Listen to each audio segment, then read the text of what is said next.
Event is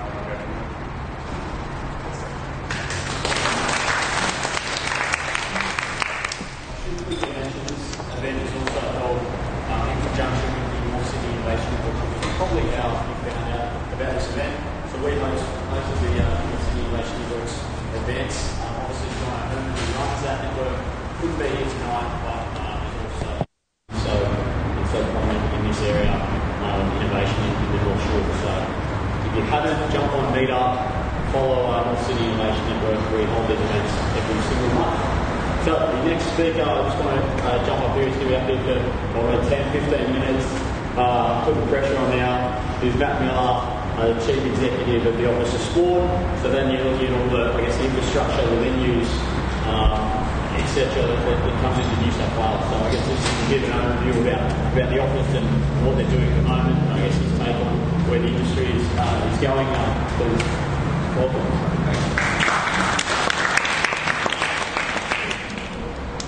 I've got to say, I'm a Queenslander running sport in New South Wales, so that gives me a very unique position. So some of my comments, and I must apologise to Stuart Ayres, the Minister, so I've been sort of asked to fill in here. I've got to say, as I walk down the street, I'm thinking, where the hell am I going? I don't know Sydney at all. And then I thought, this is a bit like Surrey Hills, where my son lives, and Newtown, where he works at Henry's Brewery. Share spaces and things, and then I looked at you guys and I thought, wrong person, wrong place. Hair, dress, and my sort of experiential background means I don't have a lot of content to add to you tonight. That's the role of the speakers. But what I thought would be useful to share with you is some sense of the Office of Sport, what the New South Wales Government is doing in that space, and particularly the sense that we're taking a very sport and active recreation sector view of what's happening. So we've been born out of about 2.5 years ago. Some of you would have been to sport and recreation camps and that sort of thing. But we've taken an entirely different agenda here where we have a remit across all the sport-related entities in government, and our sort of primary role is to bring coherence to what happens. Places like Sydney Olympic Park, the Institute of Sport, Sport and Rec, but we're doing critical new work in terms of what I call sector sustainability, because the sport and active recreation sector has really been one that's been in quite significant decline.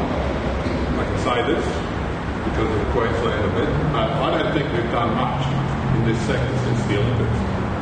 If you think about your house, if you do nothing to your house for 15 years, guess what? You need major renovation. And so we're at a really exciting time, I think, for some of you, because we've got an agenda that we think is one that's pitched in the sort of collaborative leadership space for the sport and active recreation sector. We recognise and are fundamentally shifting from being a doing agency or a program delivery agency, if you understand government, into one that is not just giving up on all that stuff. There's still some quite important program work we've got to do. But we see our primary value add now to a sector that's worth in this state over $15 billion. It's not just about people running around puffing and puffing and kicking ball. It is an enormous sector that adds tremendous public value, if I can use that language. And the challenge that we've got in the Office of Sport is to actually join some of this stuff up, because for too long in government, and dare I say, more broadly across the sport and active recreation sector, everyone's off doing their own thing. There's 95 state sporting organisations who have national sporting organisations sitting over them. There's all the pieces in government. There are businesses, there are non-government sector. How you actually harness some of that stuff to really deliver value, turn on investment and impact is where we're trying to push. Because in these days in government, if you can't demonstrate that stuff, then you're on the slippery slope to oblivion. Our value is in connecting to some of the higher order outcomes the community is looking for in terms of health, education, particularly local land use planning, livability of communities, social cohesion.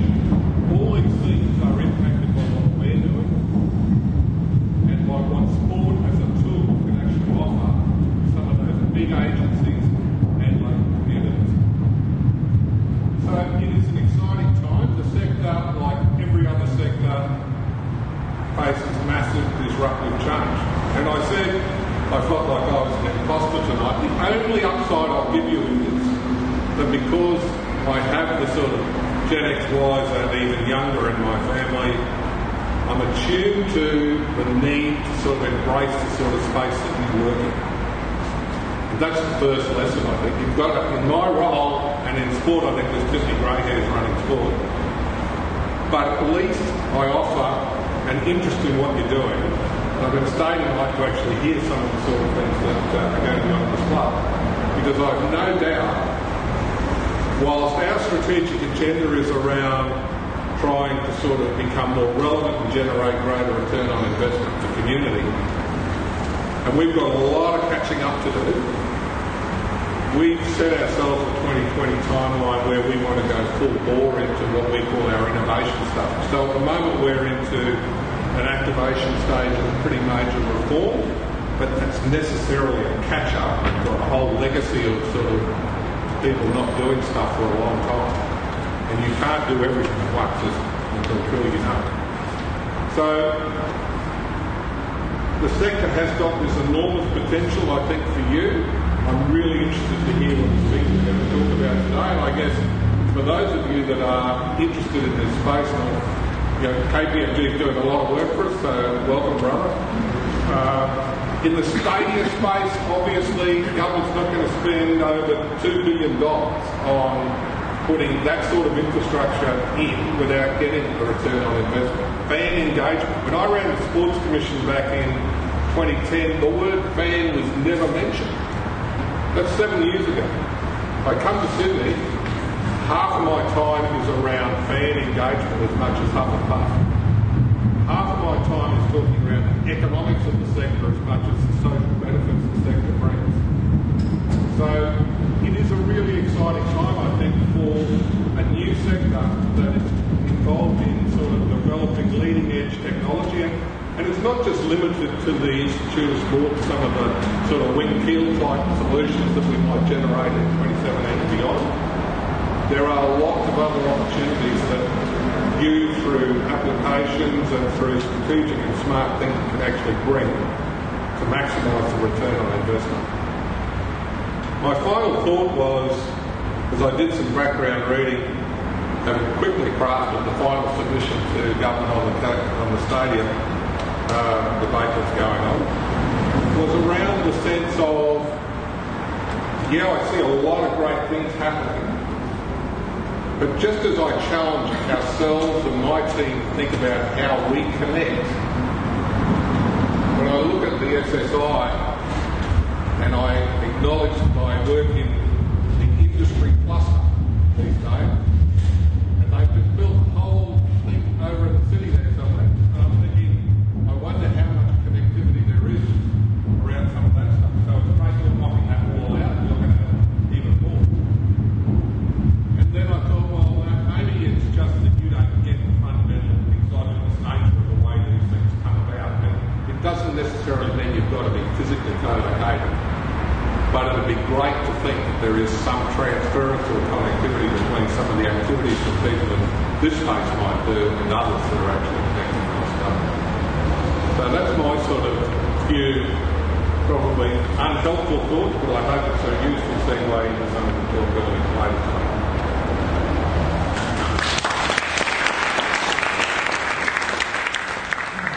Thanks, Matt. So now on to our main speaker, who is Steve Roknic. And he's also the GM of the Sydney Sports Incubator. Now, I did have to call it a partnership, so I was like, that's a partnership between New South Wales Institute of Sport, the Sydney Olympic Park Authority, and SportTech Australia. So assisting startups, assisting growing businesses. I guess I read, like, what I loved was that they want to be the kind of the Silicon Valley of the sports incubation area. So very excited to have Steve here and